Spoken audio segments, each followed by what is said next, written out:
الحمد لله نحمده ونستعينه ونستغفره ونؤمن به ونتوكل عليه ونعوذ بالله من شرور أنفسنا ومن سيئات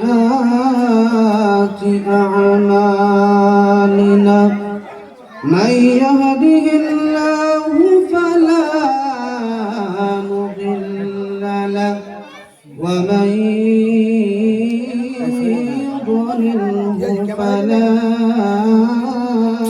هادي له ونشهد أن لا إله إلا الله وحده لا شريك له ونشهد أن سيدنا وحبيبنا ومولانا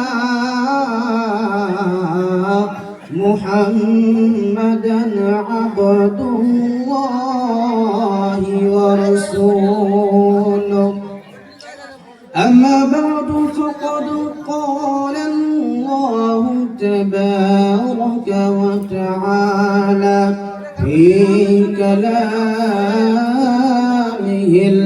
المجيد أعوذ بالله من الشيطان الرجيم بسم الله الرحمن الرحيم ونفخ في الصور فصعق من في السماوات ومن في الأرض إلا من شاء الله ثم نفخ فيه أخرى فإذا هم قيام ينظرون صدق الله العظيم. الحمد لله عيدكم مبارك عيدكم سعيد تقبل الله منا ومنكم এলাকাবাসী ফিতরের নামাজ সকলকে আজকের এই পবিত্রতম ঈদুল ফিতরের শুভেচ্ছা ও অভিনন্দন জানাই। অতিরিক্ত এরপর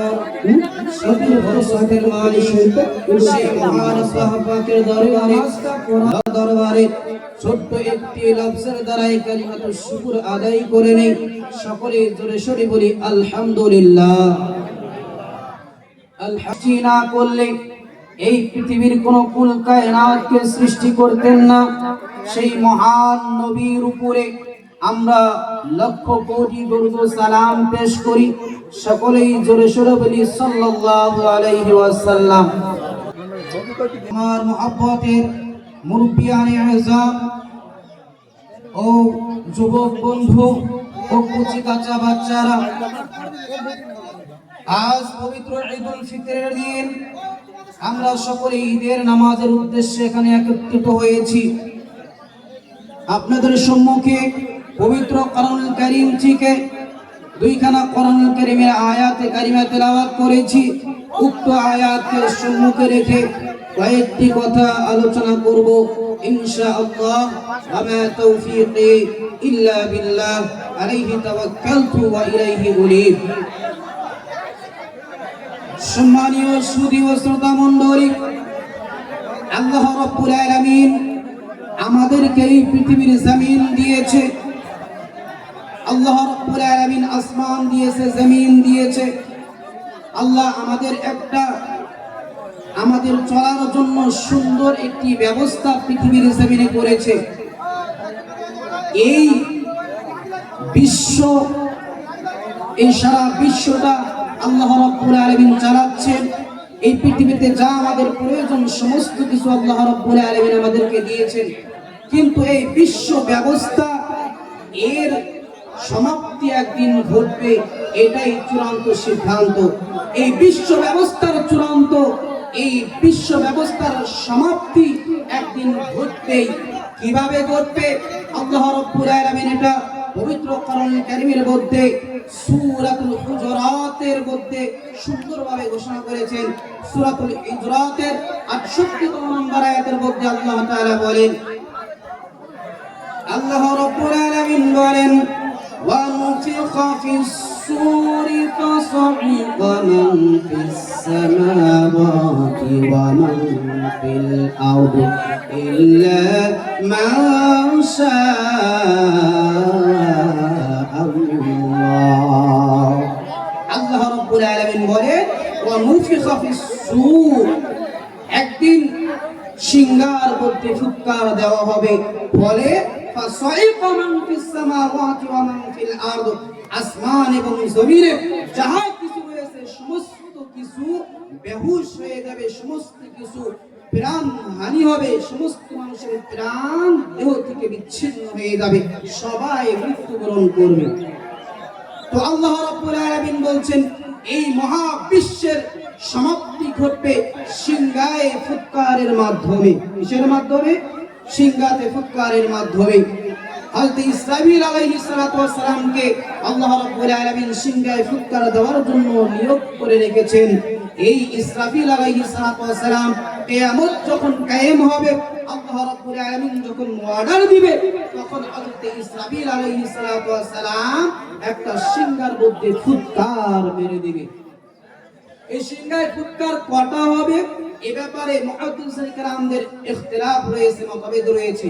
কিছু কিছু মুহাদ্দিসিন বলেছেন ৪টা ফুৎকার দেওয়া হবে, কেউ কেউ বলেছে ৩টে, আবার কেউ বলেছে ২টা, কেউ বলেছে ৪টে দেওয়া হবে।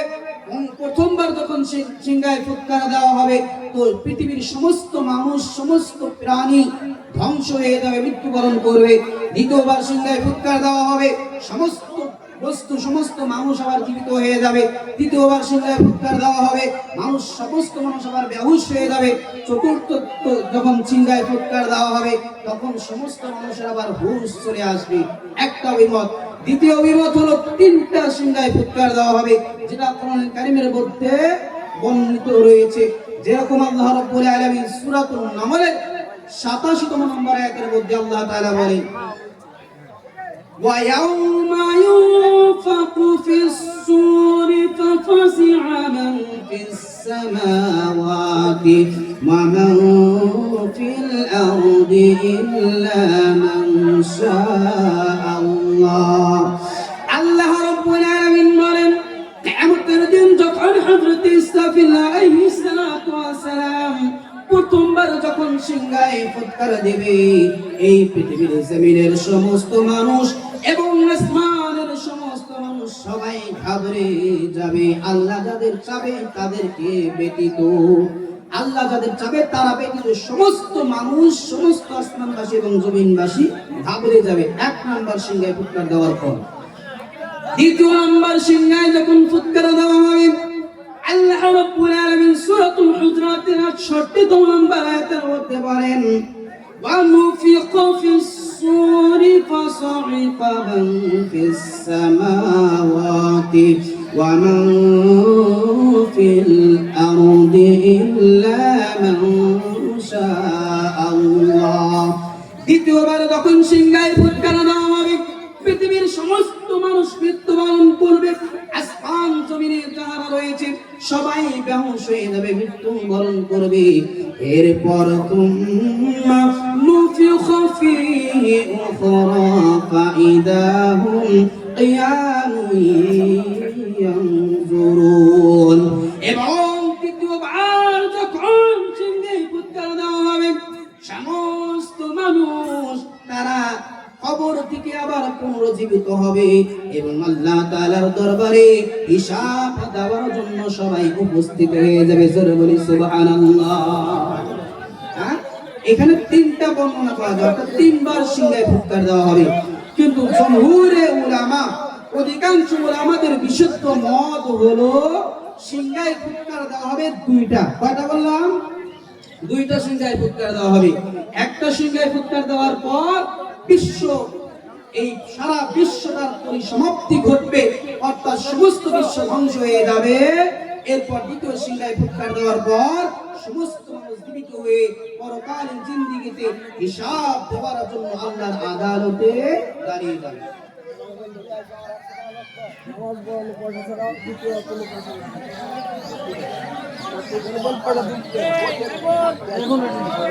তো আল্লাহ রাব্বুল আলামিন বলেন, প্রথমবার যখন সিংহায় ফুৎকার দেওয়া হবে এই মহাবিশ্বের সমাপ্তি ঘটবে কিভাবে? আল্লাহ রাব্বুল আলামিন সূরাতুল ইনফিতারের মধ্যে বলেন, আল্লাহ তাআলা সূরাতুল ইনফিতারের মধ্যে বলেন, ইদাস সামাউ ফাতারাত, যেদিন এই আসমানটা ফেটে জীর্ণ বিদীর্ণ হয়ে যাবে, আসমানটা ফেটে যাবে, আসমানটা ফেটে জীর্ণ বিদীর্ণ হয়ে যাবে। এই আসমানটা যে আমরা দেখতে পেয়েছি, এই আসমানটা ফেটে যাবে। কিভাবে ফাটবে, কিভাবে আসমান ধ্বংস হবে? অন্যত্র আল্লাহ তাআলা বলেন, ইয়াউমা নাতুবিস সামাআ কাতাইস সিজিল্লিল কুতুব। আল্লাহ তাআলা বলেন, সেই মহাপ্রলয়ের দিন, অর্থাৎ কিয়ামত যেদিন সংঘটিত হবে, আসমানটা কিভাবে ভাঙবে? কাগজের পৃষ্ঠার মতো, যেরকম কাগজের পৃষ্ঠা একটার পরে আরেকটা উল্টানো হয়, এভাবে আসমানগুলো একটার উপরে একটা পরে সমস্ত আসমানগুলো জীর্ণ বিদীর্ণ হয়ে যাবে। আসমানগুলো ভেঙে চূর্ণ বিচূর্ণ হয়ে যাবে, ফেটে যাবে। একটা এলান জরুরি যে আমাদের এখানে ঈদগাহ যে টাকা তোলা হবে ঈদগাহ মাঠে আজকে ঈদের নামাজের সময়, এই টাকাটা মূলত ইমাম সাহেবের জন্য তোলা হবে। আর আপনাদের যেটা 100 টাকা করে তোলানোর কথা ছিল সেটা তোলানো হবে না, তাই তো? সেটা তোলানো হবে না। এখন যারা দিবেন ইমাম সাহেবের জন্য দিবেন। ভাবছি আমার ভাইরা, যেটা বলতেছিলাম, এই মহাবিশ্বের সমাপ্তি ঘটবে, আসমানগুলো ফেটে যাবে। ওয়াফুতিহাতিস সামাউ ফাকানাত আবওয়াবা। আল্লাহ তাআলা বলেন, আসমানগুলো কি এমন ভাবে ফেটে যাবে যে আসমানের দিকে তাকাইলে দেখা যাবে শুধু দরওয়াজা আর দরওয়াজা। আসমানের দিকে তাকাইলে শুধু মনে হবে দরওয়াজা দরওয়াজা দেখা যাচ্ছে, অর্থাৎ আসমানটা সাততল আসমান ভেঙে চুরে জীর্ণ বিদীর্ণ হয়ে যাবে। ওয়া ইদাল কাওয়াকিবু তাসারাত, নক্ষত্রসমূহ বিক্ষিপ্ত হয়ে জমিনের মধ্যে পড়ে যাবে। জোরে বলে সুবহানাল্লাহ। এই যে তারকারাশিগুলো দেখতে পাই, আকাশের যে নক্ষত্রগুলো দেখতে পাই, বিশাল নক্ষত্র, আমরা মনে করি বা এই তারকাগুলো কত হবে আর কত দিন হবে, আমরা যে বাজি ফুটাই এরকম হবে কি? না, এরকম না। এই তারকাগুলো কি রকম? এই তারকা কত বড় হবে? দুনিয়ার থেকে, পৃথিবীর থেকে চন্দ্র সূর্যটা হলো 13 লক্ষ গুণ বড়। এই এরকম 13 লক্ষ গুণ বড় সূর্য, এই সূর্যগুলো কোটি কোটি সূর্যকে এক একটা তারকা রাশি গিলে হজম করে ফেলবে। তাহলে মনে করেন তারকাগুলো কত বড় হতে পারে। একবার চিন্তা করেছি, তারকাগুলো আমরা ভাবি খুবই ক্ষুদ্র ক্ষুদ্র, কিন্তু না, এই পৃথিবীর চাইতে সূর্যটা হলো 13 লক্ষ গুণ বড়। এই এরকম সূর্য কোটি কোটি সূর্যকে এক একটা তারকায় গিলে ফেলবে। জোরে বলি আল্লাহু আকবার। এই তারকাগুলো বিক্ষুব্ধ হয়ে পৃথিবীর জমিনে পড়বে। তাহলে একবার চিন্তা করি, সেই কিয়ামতের ময়দানে, সেই কিয়ামত যেদিন সংঘটিত হবে, এই মহাবিশ্বের কি উপায় হবে? তারকাগুলো ছিটকে ছিটকে জমিনের মধ্যে পড়বে। আল্লাহ তাআলা তারপরে বলেন, ওয়া ইদাল বিহারু ফুজ্জিরাত, সমুদ্রগুলো উতলে পড়বে, সমুদ্রের পানিগুলো উতলে উতলে পড়বে, সমুদ্রের তলদেশগুলো ফেটে যাবে, ফলে তার নিচ থেকে অগ্নি উদ্গীরণ হবে। সমুদ্রের পানি উতলে পড়বে, সমুদ্রের নিচ ফেটে যাবে, তার নিচ থেকে অগ্নি আগুন উদ্গীরণ হবে। আল্লাহু আকবার। কি ভয়াবহ পরিস্থিতি হবে! অন্য সূরার মধ্যে আল্লাহ তাআলা সূরাতুত তাকবীরের মধ্যে বলেন ইদা শামসু কুবিরাত, যেদিন সূর্য তার আলো হারিয়ে ফেলবে, অর্থাৎ সূর্য থাকবে, সূর্যের মধ্যে কোনো আলো থাকবে না। ওয়া ইদান নুজুমু কাদারাত, এই তারকাগুলো বিক্ষিপ্ত হয়ে জমিনের মধ্যে পড়বে। ওয়া ইদাল জিবালু সুজ্জিরাত, পাহাড়গুলোকে চালিয়ে দেওয়া হবে। এই যে বিশাল পাহাড় যে আমরা দেখতে পাই, কিয়ামতের দিন এই পাহাড়গুলোকে চালিয়ে দেওয়া হবে। এই পাহাড়গুলো আর নিজের জায়গায় অবশিষ্ট থাকবে না। ওয়াতাকুনুল জিবালু কালইহিনিল মানফুস, আল্লাহ তাআলা বলেন পাহাড়গুলোকে চালিয়ে দেওয়া হবে। এই পাহাড়গুলো তুলার ন্যায় উঠতে থাকবে। কিসের ন্যায়? শিমুলের তুলা, যখন শিমুলের সেই গুটি থেকে যখন আলাদা হয়ে যায়, যেভাবে তুলাগুলো উঠতে থাকে, পাহাড়গুলো এইভাবে কিয়ামতের দিন উঠতে থাকবে। পাহাড়গুলো উঠতে থাকবে। কি ভয়াবহ পরিণত হবে সেই কিয়ামতের দিন। আল্লাহ রাব্বুল আলামিন উন্নতরে বলেন ফাইদা বারিকাল বাসরু ওয়া খাসাফাল কমারু ওয়া জুমিআশ শামসু ওয়াল কমার, সেই মহাপ্রলয়ের দিন মানুষের চক্ষুগুলো বিস্ফোরিত হয়ে যাবে, চন্দ্র তার আলো হারিয়ে ফেলবে, চাঁদে কোনো আলো থাকবে না। ওয়া জুমিআশ শামসু ওয়াল কমার, চন্দ্র এবং সূর্য একে অন্যত্রে মিলে যাবে, মানুষগুলো হতাশা হয়ে যাবে এবং বলতে থাকবে ইয়াকুলুল ইনসানু ইয়াউমাইদিন আইনাল মাফার, মানুষগুলো বলতে থাকবে হায় আফসোস, কোথায় পালাবো, কোথায় ভেগে যাব, কোথায় পালিয়ে বেড়াবো। আল্লাহ তাআলা জবাবে বলেন কাল্লা লা ওয়াসার, না না, আল্লাহ তাআলা ছাড়া আর কোনো তোমরা পালাবার জায়গা পাবে না। ইলা রাব্বিকা ইয়াউমাইদিনিল মুস্তাকার, আল্লাহ তাআলার জায়গা ছাড়া কিয়ামতে আর কোনো জায়গা থাকবে না। কি ভয়াবহ পরিস্থিতি হবে। পৃথিবীর সমাপ্তি ঘটবে, এই মহাবিশ্বের সমাপ্তি ঘটবে। কি ভয়াবহ পরিস্থিতি হবে। আসমানগুলো ফেটে যাবে, চন্দ্র সূর্যের আলো হারিয়ে ফেলবে, তারকা রাশিগুলো বিক্ষিপ্ত হয়ে জমিনের মধ্যে পড়তে থাকবে। কি ভয়াবহ পরিস্থিতি হবে। যখন এই পৃথিবীর সমাপ্তি ঘটবে, এই মহাবিশ্বের সমাপ্তি ঘটবে, সব কিছু ধ্বংস হয়ে যাবে, সমস্ত মানুষের সমাপ্তি ঘটবে। হযরত আজরাইল আলাইহিস সালাম একে একে পৃথিবীর জমিনের সমস্ত মানুষের প্রাণ নিয়ে নেবে। এমন অবস্থায় আল্লাহ তাআলা আজরাইলকে ডেকে বলবে, ও আজরাইল শোনো শোনো, আর কে জীবিত আছে? আজরাইল আলাইহিস সালাম ডেকে ডেকে বলবেন আল্লাহ, ফেরেশতারা ছাড়া আর পৃথিবীতে কেউ আর জীবিত নেই। ফেরেশতা ছাড়া আর কেউ জীবিত নাই, সবাই ধ্বংস হয়ে গিয়েছে। এবার আল্লাহ তাআলা ডেকে ডেকে বলবেন, ইয়া মালাকুল মাউত, হে আজরাইল, যাও যাও, ফেরেশতাদের একে একে সমস্ত ফেরেশতার জান কবজ করে নাও। সমস্ত ফেরেশতার জান কবজ করা হবে। এবার আল্লাহ তাআলা ডেকে বলবে, ও আজরাইল, আর কে বেঁচে আছে? এবার আল্লাহ তাআলার জবাবে হযরত আজরাইল বলবেন, আল্লাহ, হযরত জিবরাইল বেঁচে আছে, হযরত ইসরাফিল বেঁচে আছে, হযরত মিকাইল বেঁচে আছে, আমি আজরাইল বেঁচে আছি। চারটা বড় বড় ফেরেশতা সারা সমস্ত ফেরেশতা মৃত্যু হয়ে গিয়েছে। আল্লাহ তাআলা ডেকে ডেকে বলবেন, ও আজরাইল, যাও যাও, ইসরাফিলকে মৃত্যু দিয়ে নাও, ইসরাফিলের জানটাও কবজ করে নাও, মিকাইলের জানটাও কবজ করে নাও, আজরাইল জিবরাইলের জানটাও কবজ করে নাও। এভাবে তিনটা বড় বড় ফেরেশতার জানটাও কবজ করা হবে।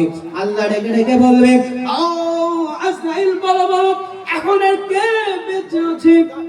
আজরাইল ডেকে ডেকে বলবে, আল্লাহ, ও আমার মালিক, আর কেউ বেঁচে নাই, সবাই ধ্বংস হয়ে গিয়েছে, একমাত্র আপনি আল্লাহ এবং আমি আজরাইল ছাড়া আর কেউ বেঁচে না, সবাই ধ্বংস হয়ে যাবে। এবার আল্লাহ তাআলা ডেকে ডেকে বলবে, শোনো শোনো, ইয়া মালাকাল মাউত মুত, এ মালাকুল মাউত মরে যা। এরকমই তো কথা ছিল, আমি আল্লাহ ছাড়া আর কেউ বেঁচে থাকবে না। আজরাইল তুমি তোমার নিজের জানটা কবজ করে নাও। আজরাইল বিকট আওয়াজ মেরে বলবে, আল্লাহ সারা জীবন আমি আপনাদের জান কবজ করেছি, আমি যদি জানতাম শেষ মুহূর্তে আমি আজরাইলের জান আমার নিজের হাতেই কবজ করতে হবে, তাহলে আমি আর কারো জান কবজ করতাম না। আজরাইল নিজের জান নিজেই কবজ করে ফেলবে। এবার আল্লাহ তাআলা বলেন, কুল্লু মান আলাইহা ফান ওয়া ইয়াবকা ওয়াজহু রাব্বিকা যুল জালালি ওয়াল ইকরাম। এই পৃথিবীর সমস্ত কিছু ধ্বংস হয়ে যাবে, একমাত্র আল্লাহ ছাড়া আর কিছু বেঁচে থাকবে না। আল্লাহ ছাড়া আর কিছু বেঁচে থাকবে না, সব ধ্বংস হয়ে যাবে। এবার আল্লাহ তাআলা নিজে একটা আওয়াজ দিবে, ইমানিল মুলকুল ইয়াউম, আজকে রাজত্ব কার, আজকে বাদশাহত কার, আজকে রাজত্ব কার, কে আজকে বাদশাহ। দুনিয়ার কেউ জবাব দিতে পারবে না। আল্লাহ তাআলা পৃথিবীকে ডেকে ডেকে বলবে, দুনিয়াকে ডেকে ডেকে বলবে, ইয়া দুনিয়া আইনা আশজারুকি, এ দুনিয়া তোমার বুকে বড় বড় গাছ ছিল, বড় বড় বৃক্ষ বড় ছিল, তারা আজকে কোথায়?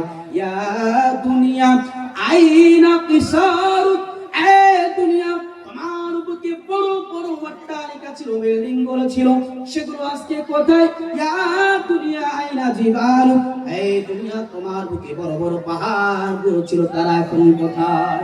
ইয়া দুনিয়া আইনা বিহারুকি, এই দুনিয়া তোমার বুকে বিশাল বড় বড় সমুদ্র ছিল, সাগর গুলো ছিল, তারা আজকে কোথায়? ইয়া দুনিয়া আইনা আইনাল মুলুক, এই দুনিয়া তোমার বুকে যে সমস্ত রাজা বাদশাহ গুলো ছিল, আইনাল জাব্বারিন, যারা স্বৈরাচারী শাসক ছিল, তারা আজকে কোথায়? আল্লাহ দুনিয়াকে ডেকে ডেকে বলবে, কেউ কোনো জবাব দিতে পারবে না, কারণ সবাই সেদিন ধ্বংস হয়ে যাবে।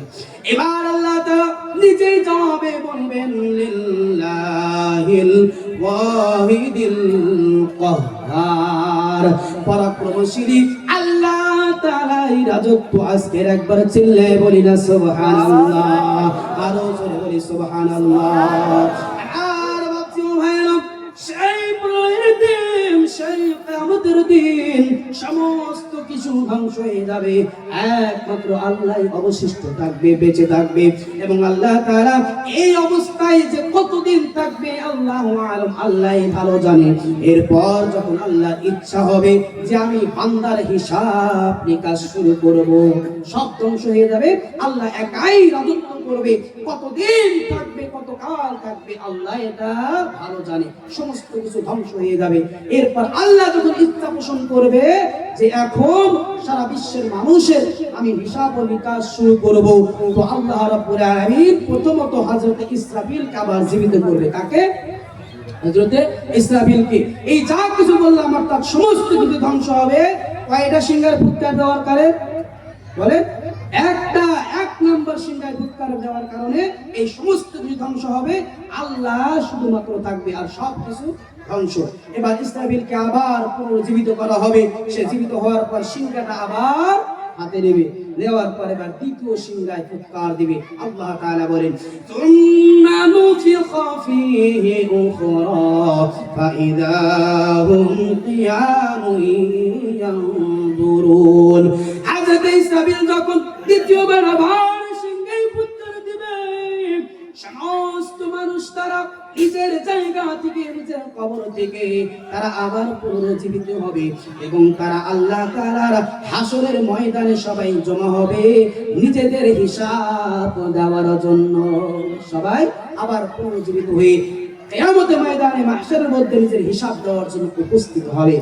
আল্লাহ তাআলা বলেন, ওয়া নুফিখা ফিস সূরি ناداهم من الأجداث إلى ربهم ينسلون মানুষগুলো সিংহায় যখন দ্বিতীয়বার ফুৎকার দেওয়া হবে মানুষগুলো তারা নিজের কবর থেকে উঠে আবার হাসরের ময়দানের দিকে ছুটতে লাগবে অন্যত্র আল্লাহ তাআলা বলেন وَإِذَا الْقُبُورُ بُعْثِرَتْ তাদের কবরগুলো প্রশস্ত করে দেওয়া হবে অর্থাৎ তাদেরকে পুনর্জীবিত করা হবে কবর থেকে মানুষগুলো আবার উঠবে এবং তারা দলবদ্ধ হয়ে ময়দানে মাহশরের মধ্যে জমা হবে আল্লাহ তাআলা বলেন وَيَوْمَ يُنفَخُ فِي الصُّورِ فَتَأْتُونَ أَفْوَاجًا দ্বিতীয়বার যখন সিংহায় ফুৎকার দেওয়া হবে সমস্ত মানুষগুলো তারা দলবদ্ধ হয়ে ময়দানে মাহশরের দিকে রওনা করবে মানুষগুলো সবাই কিয়ামতের ময়দানের দিকে রওনা হবে কিয়ামতের দিন মানুষরা কিভাবে উঠবে একটা হাদিস বুখারী শরীফের বর্ণনা হযরত আয়েশা সিদ্দিকা রাদিয়াল্লাহু তাআলা আনহা عن عائشة رضي الله تعالى عنها قالت قال رسول الله صلى الله عليه وسلم হযরত আয়েশা সিদ্দিকা রাদিয়াল্লাহু তাআলা আনহার বর্ণনা তিনি বলেন আল্লাহর নবী সাল্লাল্লাহু আলাইহি ওয়াসাল্লাম বলেছেন তুহশারুনা হুফাতান উরাতান গুরুলান কিয়ামতের দিন মানুষগুলো যখন হাসরের ময়দানের দিকে উঠবে হাসরের ময়দানে হিসাব দেওয়ার জন্য যখন উঠবে তারা থাকবে খালি পায়ে কি থাকবে খালি পায়ে থাকবে খালি মাথায় থাকবে এবং তারা থাকবে খালি জামায় উলঙ্গ অবস্থাতে কি থাকবে সবাই উলঙ্গ অবস্থাতে তো এই কথা শুনে আম্মা জান আয়েশা রাদিয়াল্লাহু তাআলা আনহা আল্লাহর নবীর স্ত্রী কেঁদে উঠেছে কি হয়েছে কেঁদে উঠেছে এবং আল্লাহর নবীকে জিজ্ঞাসা করেছেন ইয়া রাসূলুল্লাহ আর-রিজাল ওয়ান নিসাউ ইয়ানদুরু বা'দুহুম বা'দা হে আল্লাহর রাসূল পুরুষ এবং নারী একে অপরকে তাদের লজ্জা স্থানগুলো দেখবে না সবাই তো উলঙ্গ থাকবে একে অপরকে দেখবে না আল্লাহর নবী কি জবাব দিলেন বাপসে আমার ভাইরা একবার লক্ষ্য করি আল্লাহর নবী তো বললেন আয়েশা শোনো যালিকা আমরুন আশাদ্দু সেই কিয়ামতের ময়দানটা হবে বড় ভয়াবহ এমন পরিস্থিতি হয়ে যাবে সেই দিন মানুষ একজন আরেকজনের দিকে তাকানোর সময় পাবে না আল্লাহ তাআলা অন্যত্র বলেন ইয়াউমা তারাউনাহা কুল্লু তাদহালু ইয়াউমা তারাউনাহা তাদহালু কুল্লু মুরদিআতিন আম্মা আরদাআত সেই মহাপ্রলয়ের দিন গর্ভবতী স্ত্রীগুলো যাদের গর্ভে সন্তান থাকবে তাদের সন্তান প্রসব হয়ে যাবে তারা নিজেরাও চিন্তাও করতে পারবে না বুঝতেও পারবে না ওয়াতাদাউ কুল্লু যাতি হামলিন হামলাহা যাদের দুধ পান করার বাচ্চা থাকবে সমস্ত বাচ্চাদেরকে ভুলে যাবে মাগুলো এবং যাদের প্রসবের বেদনা হবে তারা এই প্রসবের বেদনা ভুলে যাবে সন্তান ভূমিষ্ঠ হয়ে যাবে মানুষগুলো দেখতে লাগবে সবাই বেহুশ হয়ে রয়েছে বেহুশের মতো সবাইকে রাখবে কিন্তু আল্লাহ তাআলা বলেন ওয়ালা ওয়ামা হুম বিসুকারা কিন্তু তারা কেউ বেহুশ থাকবে না কিন্তু ওয়ালাকিন্না আযাবাল্লাহি শাদীদ কারণ আল্লাহ তাআলার আযাব আল্লাহ তাআলার শাস্তি থাকবে বড় ভয়াবহ কিয়ামতের ময়দানটা বড় ভয়াবহ হবে সূর্যটা মানুষের হাত উপরে চলে আসবে মানুষের মাথার মগজগুলো কানের ছিদ্র এবং নাকের ছিদ্র দিয়ে বেয়ে পড়বে মাটিগুলো তামাকাশা হয়ে যাবে মানুষ নিজের শরীরের ঘামে কেউ ঘামে তার হেঁটু পর্যন্ত হবে কারো কোমর পর্যন্ত কারো গলা পর্যন্ত কেউ নিজের ঘামে সাঁতার কাটবে ভাবছি আমার ভাইরা কি ভয়াবহ পরিস্থিতি হবে সেই কিয়ামতে সুতরাং সেই কিয়ামতের ময়দানে আমরা যদি বাঁচতে চাই তার জন্য করণীয় হলো সেই কিয়ামতের ময়দানে আল্লাহ তাআলার ছায়া ছাড়া আর কারো ছায়া থাকবে না ইউদিল্লুহুমুল্লাহু ইয়াওমাল কিয়ামাতি লা যিল্লা ইল্লা যিল্লুহু সাত শ্রেণীর ব্যক্তিকে আল্লাহ রাব্বুল আলামিন আরশের ছায়ার নিচে জায়গা দিবে আর কারো ছায়া থাকবে না সেই আরশের নিচে যারা ছায়া পাবে সাত শ্রেণীর ব্যক্তি হবে তাদের মধ্যে এক শ্রেণী হলো রাজুলুন কলবুহু মুআল্লাকুন বিল মাসাজিদ যাদের অন্তরটা মসজিদের সঙ্গে সব সময় লেগে থাকে জোরে বলি সুবহানাল্লাহ যাদের অন্তর মসজিদের সঙ্গে লেগে থাকে, অর্থাৎ সে ব্যক্তি ফজরের নামাজ পড়েছে, তার চিন্তা আমি কখন বান জোহরের নামাজ পড়ি, তার মনটা মসজিদে যে পড়ে থাকে। এই ব্যক্তিকে কিয়ামতের ময়দানে আল্লাহ রাব্বুল আলামিন আরশের নিচে জায়গা দেবে। তাই ভাবছি আমার ভাইরা, আমরা যদি সেই ভয়াবহ কিয়ামতের দিনে ছুটকারা পেতে চাই, সার পেতে চাই, তাহলে এই পৃথিবীর জমিনে মসজিদের সঙ্গে সম্পর্ক রাখতে হবে, আল্লাহ তাআলার ইবাদত বندگی করতে হবে, আল্লাহ তাআলার নৈকট্য লাভ আমাদের করতে হবে, তবেই আমরা কিয়ামতের ময়দানে ছাড় পাবো। তো সকলেই আমরা এই পৃথিবীর জমিনে থেকে পরকালীন জিন্দেগির জন্য, সেই কিয়ামতের জিন্দেগির জন্য এই পৃথিবী থেকে সামান তৈয়ার করে নিয়ে যাব তো ইনশাআল্লাহ নাকি? আল্লাহ রাব্বুল আলামিন আমাদের প্রত্যেককে এই দুনিয়ার জমিন থেকে পাকাপোক্ত ঈমান ও আমল নিয়ে পরকালীন জিন্দেগিতে যাওয়ার তৌফিক দিক। আল্লাহুম্মা আমিন, আল্লাহুম্মা আমিন। এতটুকু বলে আমার বক্তব্য এখানে ইতি করতেছি। ওয়া মা আলাইনা ইল্লাল বালাগ ওয়া আখিরু আলহামদুলিল্লাহি রাব্বিল আলামিন। সম্মানীয় শ্রোতা মণ্ডলী, আমার মুসলিয়ানে কিরাম, 5 মিনিট সময় আছে। তো 1 বছর পরে আমরা এই পবিত্র ঈদ পেলাম। আল্লাহ তাআলার দরবারে সকলের শুকরিয়া আদায় করি, আরেকবার বলি আলহামদুলিল্লাহ। তো ঈদুল ফিতরের নামাজ আমরা 1 বছর পরে পরে নামাজ পড়ি, নামাজের নিয়ম কারণ নিয়ত সব আমরা গুলিয়ে যাই, তাই না? তো সুন্দরভাবে 5 মিনিট সময় আছে, ভালোভাবে বোঝানো হয়ে যাবে। তো ঈদুল ফিতরের নামাজ প্রথমত আমরা জানি, ঈদুল ফিতরের নামাজ অতিরিক্ত 6 তাকবীরের সহিত হয়। তাকবীরতে জাওয়ায়ে থাকে বলা হয়, অতিরিক্ত 6টা তাকবীর, অতিরিক্ত 6টা তাকবীরের সহিত ঈদুল ফিতরের নামাজ হয়। তো এই নামাজটা পড়ার নিয়ম হলো, প্রথমত আমাদের নিয়ত করতে হবে। প্রথমে কি করতে হবে? নিয়ত করতে হবে। প্রথমে তো আমরা